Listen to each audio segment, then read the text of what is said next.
Ponzi scheme is a form of fraud that lures investors while paying profits to earlier investors with funds from more recent investors. The scheme leads victims to believe that profits are coming from a legitimate business activity, unaware that other new investors are the real source of funds in the business. This means that a Ponzi scheme can maintain the illusion of a sustainable business as long as new investors contribute new funds and as long as most of the investors do not demand full repayment on their investment. So what they do is that they select certain individuals in the society in order to give their scheme credibility. For example, if you have 1,000 people contributing 100,000 naira each, it runs into millions. Then they will select maybe 2, 3. They will give them a car.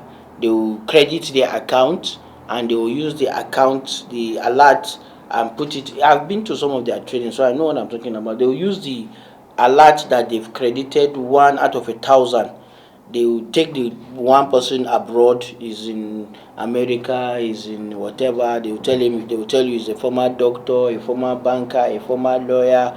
And when you see those people, people that you know, people that you respect, people that you trust, and they are beneficiary, they will be tempted. Wikipedia reveals that some of the first recorded incidents to meet the modern definition of Ponzi scheme were carried out from 1869 to 1872 by Adolf Spitzer in Germany and by Sarah Auer in the United States in the 1880s in a scheme known as the Ladies' Deposit. Sarah Auer offered an 8% monthly interest rate to a women-only clientele and then stole the money the women had invested. They tend to lure people by making mouth-watering promises. Okay, it's a situation in which you have a scheme that is promising to give you 30% return on investment per month. Okay, when you know that in an economy, you hardly get an investment that will give you 10% per month. Even though schemes of this nature have been around for centuries, there seems to be a proliferation of Ponzi scams in Nigeria in recent years. Nigeria, Naracol, ABC Donor, Clarita, and City Fund are among the over 50 Ponzi schemes that have been in operation in Nigeria. Others like Easy Wealth, Pay Titans, Dual Funds, and Changing Lives Online, and many others are currently active and still scamming Nigerians. A lot of the Ponzi schemers, the operators, are not registered. So it will be difficult to formally monitor them or to regulate them. If they are not registered with SEC, for instance, they are not investments that are registered with trade associations, with professional bodies. So how is it possible to catch them? I think more duty is on the investing public to consider the risks of going into such unregistered schemes. And that's why I said the authorities can't do much other than just keep warning people and say, look, you can't go and do business or invest in schemes that are not registered. You must do your due diligence before you invest. The name Ponzi came from an Italian swindler and con artist who operated in the US and Canada in the 1920s. Charles Ponzi promised clients a 50% profit within 45 days or 100% profit within 90 days on a so-called discounted postal reply coupons business. Mail coupons in those days were things that, people looked forward to because, now we'd have the international telephones. Then you had to have physical mails. So he was offering them stamps at reduced rates and all kinds of ridiculous income on if you put some money down. His name, Charles Ponzi, gave the name to the scheme now because he was the one who really made it more international. Unlike earlier similar scamming ventures, Charles Ponzi's scam attracted media attention both within and outside the US, while it was being perpetrated till after it collapsed. While this type of fraudulent investment scheme was not originally invented by Ponzi, it became so identified with him due to its scale of operation that it is now referred to as a Ponzi scheme. His scheme ran for over a year before it collapsed, costing investors 20 million US dollars, equivalent of 258 million US dollars in 2022. It's a societal thing. The society has not really frowned at unconventional means of making money. If you see somebody with 100 million now, what they are more interested in is the fact that he has the money, but how he went about acquiring those money is of less concern. With little or no legitimate earnings, Ponzi schemes require a constant flow of new money to survive. When it becomes hard to recruit new investors, or when large numbers of existing investors cash out, such schemes collapse. Investors end up losing all or most of their investments, and in some cases, the operator of the scheme may simply disappear with the money. So, what are the red flags? If something is too good to be true, somebody is saying, give me 10,000, I will give you 15,000 at the end of 1 month, 50% return every month. It is too good to be true. So such schemes, run away from such schemes. No legitimate scheme, no matter what you are investing in, can give you 50% in 1 month. In fact, some of them promise in a week. Now, the unsuspecting public will jump at that. That's a big red flag when the interest indicated is too high, or the profit. They also promise that you can take your money out at any time. I don't think that's necessary. If I'm making an investment in a bank or any registered financial institution, I don't need to even hear that. When someone starts giving you things that are too nice to believe, you should actually not believe it. The largest Ponzi scheme so far recorded in history was run by Bernard Lawrence Madoff in the United States of America. Madoff, who was at one time chairman of the Nasdaq Stock Exchange, ran the biggest Ponzi in history, worth about 64.8 billion US dollars. For a scheme that has been around for a long time, with testimonies of many that have been burned by it, why are people still falling prey to the scam till date? When they come up with this mouth-watering returns on investments, okay, at little or no risk. So when I say little or no risk, they don't let the people know the risks involved. So they just talk about the returns without talking about the risks. They say, okay, give us 10,000. After 1 month, you get 15,000. That's 50% per month. So a lot of people, fall prey to that because it's mouth-watering, and especially when they see a few people, when they see those early ones, getting them, so they feel it's a continuous thing. Another thing too that lures people into it is that these returns are promised on a continuous basis. They don't tell you that, when the economy doesn't do well, they will change. No, they tell you it's on a continuous basis. That is what you will get. From phrases like "trust us with your money" to "put your money in our care and let your money work for you," Nigerians have been sharing their experiences about different Ponzi schemes in the country. I once invested with a platform called Blockflux. My 1.8 million was gone. He weighed me back. And I heard about Baraza, and I went and put 525,000 naira. Until now, my money is hanging, and we are on it. And it's not a very funny experience. Now, for instance, the media is not even helping matters when it comes to this. Now, they will go to radio station and begin to broadcast, come and invest, you do this, blah, blah, blah. And after that, you hear the radio station playing, we are not a party to this client, whatever. You're a party to it. The government knows about this thing, and the government have to put a stop to it. The media should help the masses. Right now on my phone, somebody have keyed me into such thing through WhatsApp. But when I look at it, I read business administration and management, and I'm into business. I first of all ask myself a question: what is it in this world that is free? Nothing is free in this world. Even the oxygen you breathe is not free. God give you the oxygen to be alive so that you can serve Him and serve humanity. So that means it's not free. So somebody will just walk up like this one I'm telling you now. It's real, and I'm seeing the testimony. If you like, I can show you here. You deposit 10,000, and then lo and behold, between 2-3 hours, you get 20,000. So any amount you deposit, it will be double. And yet I've been seeing testimony and what have you. I injected myself out, then they keep me back in again. So I've been watching it keenly just to get the experience and to tell others. But I know it's just for a while, because those people are more smarter than you. They will just do you, come in. When you come in, they will be giving, they will just attract you. But when they are business people now, but by the time you are convinced that it's a real business, you bring this person, you bring this person, then they will double what they have spent too. And one day you will discover they are nowhere to be found.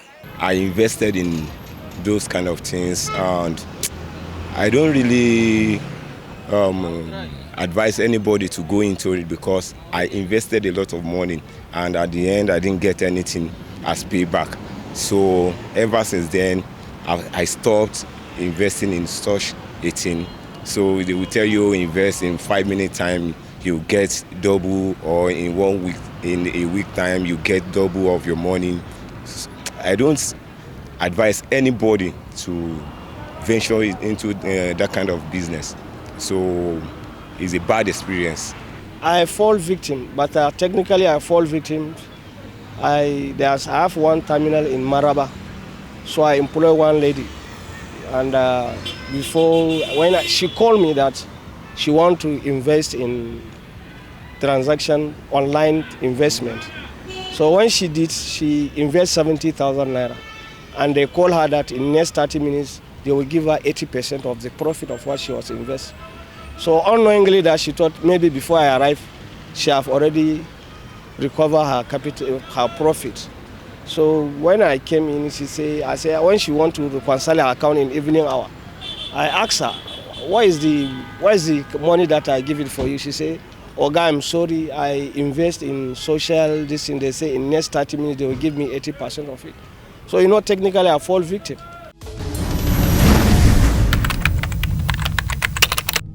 Ponzi schemes have had far-reaching implications, particularly for those who have been victims. Its effects have been hard on family members as well as the larger society. Yeah, we had stories of people that committed suicide, people who invested their life savings, okay, students who invested their school fees, So the experience is an unpleasant one, quite traumatic. Those who suffer such trauma, okay, such people, you hardly convince them in the future, even when they recover, you hardly convince them to do any investment, and it doesn't help the economy. This economy is one economy that needs investments, okay, individual investments, institutional investments. So when individuals don't have confidence in the investing, it affects the economy, and such confidence is eroded by schemes like Ponzi schemes that are fraudulent, that are not registered. And that is why the regulators, especially the Securities and Exchange Commission, is going after Ponzi schemes. A victim is not the end of his life. People around him should encourage him that what the experience is an experience. You learn from it. Tomorrow now, nobody should come and start encouraging you. Oh, Swiss Global is the best. Oh, Galaxy, whatever is the best. Oh, MMM has come back. No, because your hand has been burnt earlier, you now know that there's nothing good that can come out of it. If you have that at the back of your mind, if you continue to live a positive life, you continue to strive, you continue to pray, you now know that getting money should not be as soon as possible, but it's a long-term kind of a marathon whereby you plan, you make projection, you take calculated and mitigated risks. While most of the earlier scams have collapsed, many more are springing up every day. The House of Representatives is considering a bill that could see Ponzi schemers face up to 10 years imprisonment if convicted. Well, it's a moral thing as well as a legal thing. If they are caught, yes, they should be taken in for financial crimes and all that. But also, we must appeal to their morals and their sense of reason, and we should not stop. It's an ongoing fight, so to speak. And like I said, it's something that should be undertaken by all and sundry. If we leave it to supposedly the financial regulators to do, I think we would have a big job on our hands. Everyone in society should actually feel obligated to try and stop the perpetrators. And a lot of us know some of them. We know when they start. The bill to repeal and reenact the Nigerian Capital Market, Investment and Security Act seeks to prohibit Ponzi schemes and other pyramid investments. My name is Honorable Babangida Ibrahim. I'm representing Malam Fashi Kafur. The bill, sponsored by Representative Babangida from Kano State, seeks to make major improvements to the existing act to align Nigeria's capital market with international standards. We are repealing the act because we discover that substantial part of the existing act require amendments, and also there is a need to introduce some new sections of the act. The original acts contain about 366 sections and 16 sections, but the current bill contains about 351 sections. Sometimes the role of CVN in particular, to be specific. During this Ponzi scheme, there was all this directed by the CVN, and there is an overlap between CVN and SEC. So that's the reason why this bill is necessary to streamline the position, the enforcement power of each. To address the menace of Ponzi schemes, Section 195, subsection 1 of the bill also seeks to empower the Nigerian Securities and Exchange Commission, SEC, to shut down such prohibited investment schemes. Also, the Investors Protection Fund, where an investor will invest in a particular fund, and maybe the operators maybe will cease to exist or something like that. You don't expect investors to lose their money just like that. So you see, there are other innovations or improvement that is made in investors' provision funds. Also, the collaboration between SEC and other agencies in the financial market also is enhanced through the acts. Apart from Ponzi schemes, many more scams are being perpetuated on the internet. Most of these scammers, particularly the online loan sharks, target social media platforms as safe havens to operate from. There is no need for you to go to a loan shark to look for a loan. People normally will go to loan sharks for loans because they are desperate, they cannot access the banks. And we find in this group mainly people who are vulnerable, the small people's households who need some small amounts of money to do their business, but they cannot access bank finance. As a result, go to loan sharks who charge them. If, for instance, you took, say, 100,000 and they tell you in the next 90 days you will repay 200,000. Those are loan sharks. It's like twice the amount, two times of the principal just within 90 days. If you don't, they seize your property or seize your bicycle or seize your television to collect 200,000. We can only just continue to advise that there's no need for you to go to loan sharks because fortuitously the central bank has put in place the avenue through which you can raise your finance. Is it through a targeted credit facility or is it the small and medium enterprise businesses that we have set up through our NESA microfinance banks? You don't have to know anybody. Just get onto the portal, fill the form, send your data. If your data is correct, you will be able to access loans. And we have large number of testimonials about people who have accessed the facility without knowing anybody and they have benefited from it. So I can only just advise you not to go to loan sharks. I want you to know this. You say, what is CBN doing to stop loan sharks?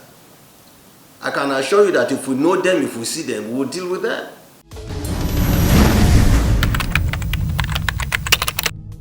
Advertisements like make money doing nothing, take loans without collateral, Get a loan of up to 500k within 5 minutes, and many more pop up during browsing.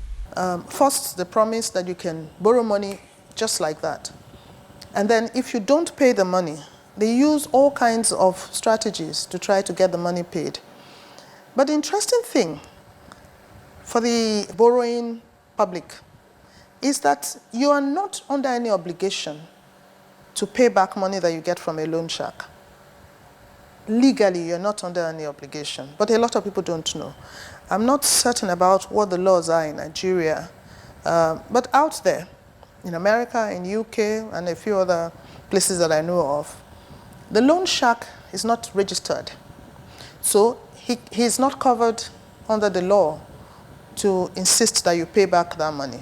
That's why they utilize all kinds of tactics to get their money back, including, hounding the person. They cannot have resort to or recourse to a legal means of getting it back. How realistic are the terms of these schemes? What should Nigerians be wary of when these advertisements pop up on their phones, WhatsApp groups, and computers? I think they are taking advantage of poverty. That people need quick cash in order to solve problems, and then because of that, they are becoming more rampant, and the interest rate is high. People that are going to it, they don't really calculate the interest rate. They just feel it's all about getting the money, and that's why the default rate too is much, because they collect today and the next 2 days, the interest is too high.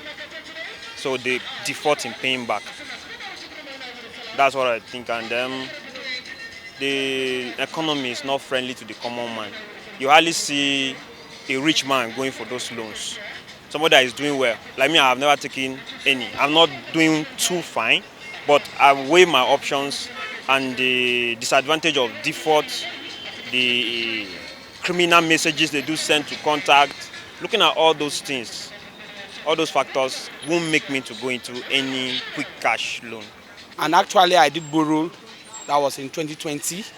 I borrowed, I paid back.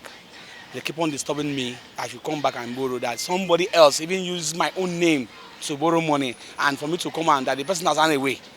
That I should come and identify myself so that they will raise my name from the loan. So one funny day I just called them and I said, any day and anytime they send such message to me again, I will personally get them arrested.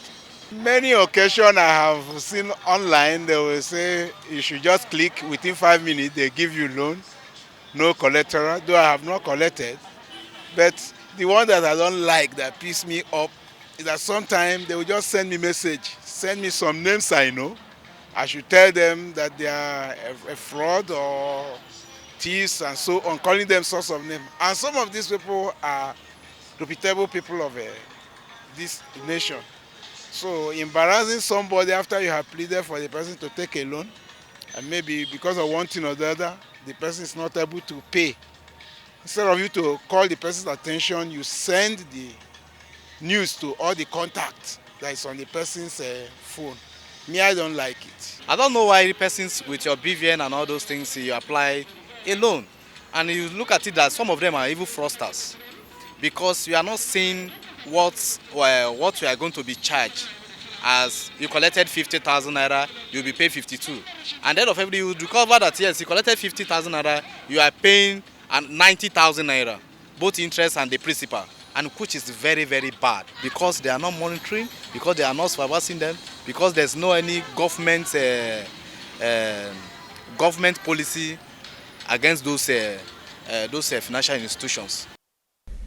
While experts and even some Nigerians on the streets blame the get-rich-quick attitude of the youths in Nigeria for the way these scams have eaten into the fabric of the society, they also sound a note of warning for people to return to their sense of morality.